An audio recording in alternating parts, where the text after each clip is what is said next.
Hello everyone, welcome to the commerce achiever platform. आज के इस पर्टिकुलर सेशन के थ्रू मैं स्टूडेंट की क्वेरी का आंसर देने वाली हूँ जो यूपीएससी सिविल सर्विसेज की प्रिपरेशन करे। तो अगर आप एक ऐसे स्टूडेंट हैं जो यूपीएससी सिविल सर्विसेज की प्रिपरेशन कर रहे हैं, ये काफ़ी इंपॉर्टेंट आज के सेशन में मैं क्वेरी को कवर अप करूँगी जो आपका कॉन्फिडेंस लेवल तो इम्प्रूव करेगा, प्लस आपकी प्लानिंग को भी कम्प्लीटली चेंज कर सकता है। अब इस क्वेरी को जो आंसर करूँगी वो मैं करूँगी यूपीएससी के डैशबोर्ड के थ्रू, यूपीएससी नोटिफिकेशन के थ्रू, ताकि आपको कॉन्फिडेंस आए कि आपने जो इन्फॉर्मेशन ली है वो ऑथेंटिकेटेड है। तो क्वेरी क्या है स्टूडेंट की कि क्या वो ऑप्शनल पेपर और जीएस पेपर दो डिफरेंट लैंग्वेजेस में लिख सकते हैं। यानी बहुत सारे ऐसे एस्पिरेंट्स हैं जो जीएस की प्रिपरेशन हिंदी में कर रहे होते हैं, लेकिन ऑप्शनल की उनको मदद नहीं मिल पाती, तो ऑप्शनल के मटेरियल इंग्लिश में मिलने की वजह से वो सोचते हैं कि चलो ऑप्शनल हम इंग्लिश में लिख लेते हैं। तो क्या वो ऐसी चीज़ें कर सकते हैं? तो येस, इट इज़ पॉसिबल, लेकिन इस येस पे आपको ट्रस्ट नहीं करना है, क्योंकि मैं आपको कनेक्ट करूँगी आपके नोटिफिकेशन के थ्रू। क्योंकि मैं चाहती हूँ कि आप जब भी कोई इन्फॉर्मेशन लें, आज की डेट से आप अपने आप को ऑफिसर फील करें और विथ डिटेल अंडरस्टैंडिंग कुछ चीज़ों को समझें। तो आप देख सकते हैं हम यूपीएससी के डैशबोर्ड पे अवेलेबल हैं और हम आपको कनेक्ट करेंगे सिविल सर्विस प्रिलिमिनरी एग्जामिनेशन 2023 का जो नोटिफिकेशन आया है, हम उस नोटिफिकेशन के थ्रू आपको कनेक्ट करेंगे। अगर आप 2024, 25 या फर्दर ईयर के स्टूडेंट्स हैं तो आप अपने नोटिफिकेशन को रेफ़र कर सकते हैं उस पर्टिकुलर ईयर की, जो कि इशू होता है mainly on 1st Feb of respective years. और आप इस क्वेरी का आंसर डायरेक्टली यूपीएससी की नोटिफिकेशन से ले सकते हैं, आपको कहीं और बाहर डिग करने की ज़रूरत नहीं है। ठीक है। सो मैं इसीलिए आपको कॉन्फिडेंस मेंटेन रहे, मैं आपको कनेक्ट कर चुकी हूँ नोटिफिकेशन से। ठीक है। सो नोटिफिकेशन में बहुत सारी बातें, मैं उन सब पे नहीं जाके सीधे आपकी इस पर्टिकुलर क्वेरी पे ही फोकस कराना चाहूँगी कि क्या आप ऑप्शनल पेपर को और जीएस पेपर को दो डिफरेंट लैंग्वेजेस में लिख सकते हैं या नहीं।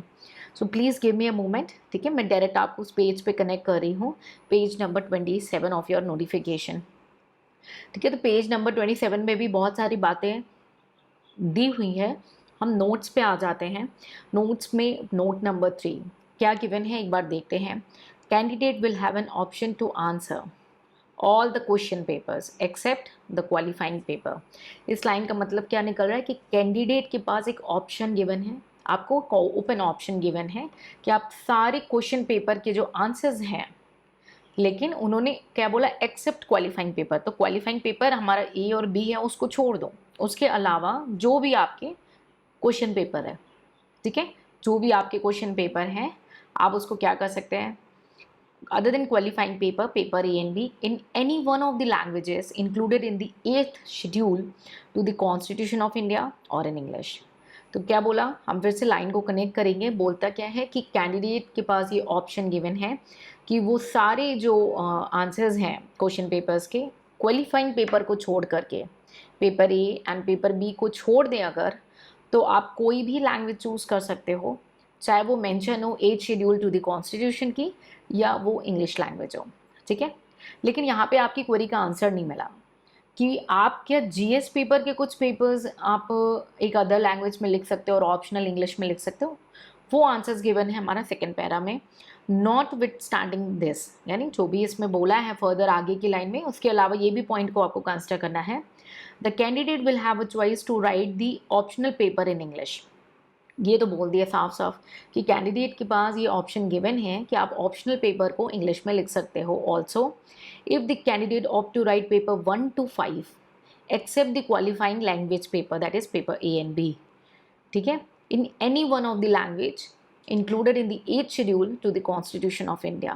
So what it wants to convey means student के पास ये ऑप्शन है कि आप ऑप्शनल पेपर को इंग्लिश में लिख सकते हो, भले ही आपने चूज़ किया हो paper 1 to 5 other than qualifying paper in any of the language which is mentioned in the 8th schedule of the Constitution of India। So आपकी जो क्वेरी थी यहाँ पे कि can I write my optional paper in commerce and accountancy or any of your optional paper in English and while writing other GS paper other than the qualifying paper in Hindi.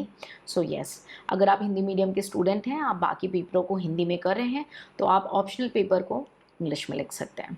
So I believe आज के इस particular session में आपकी जो query raise थी और आप जैसे जितने भी एस्पिरेंट की ऐसी क्वेरी थी वो with proof with UPSC notification आपने कॉन्फिडेंस गेन किया। अब एक ही क्वेरी को 100 जगह सर्च नहीं करना है। If you refer the notification तो आपने क्या करना है, सिर्फ नोटिफिकेशन नहीं देखना है। नोटिफिकेशन से ज़्यादा कोई आपको कुछ नहीं बता सकता, है ना। So what ever is mention is notification, that is rule of thumb, right, until and unless कुछ और आपका जो है अपडेट नहीं आता है। सो अगर आप की ऐसी कोई जनरल क्वेरीज होती है आप कमेंट सेक्शन में पूछ करके उसे क्लियर कर सकते हैं। फॉर एग्जांपल स्टूडेंट की कैलकुलेटर को लेके क्वेरीज थी like in your prelims and GS papers, उसको भी मैंने विथ नोटिफिकेशन आपको आंसर किया है। आप डेफिनेटली उसे रेफ़र करें और ऐसी क्वेरीज को कमेंट सेक्शन में शेयर करके अपने टाइम को सेव करें और एक ऑथेंटिकेटेड आंसर्स को गेन करें। सो आई बिलीव आज के इस सेशन के थ्रू मैंने आपकी क्वेरी सॉल्व करी हो। If yes to let me know, और अगर कोई क्वेरी है इसके बाद भी तो आप कमेंट सेक्शन में पूछ करके क्लियर कर सकते हैं। मिलेंगे नेक्स्ट सेशन में, कुछ नया सीखेंगे। Till then take care, bye bye and जय हिंद।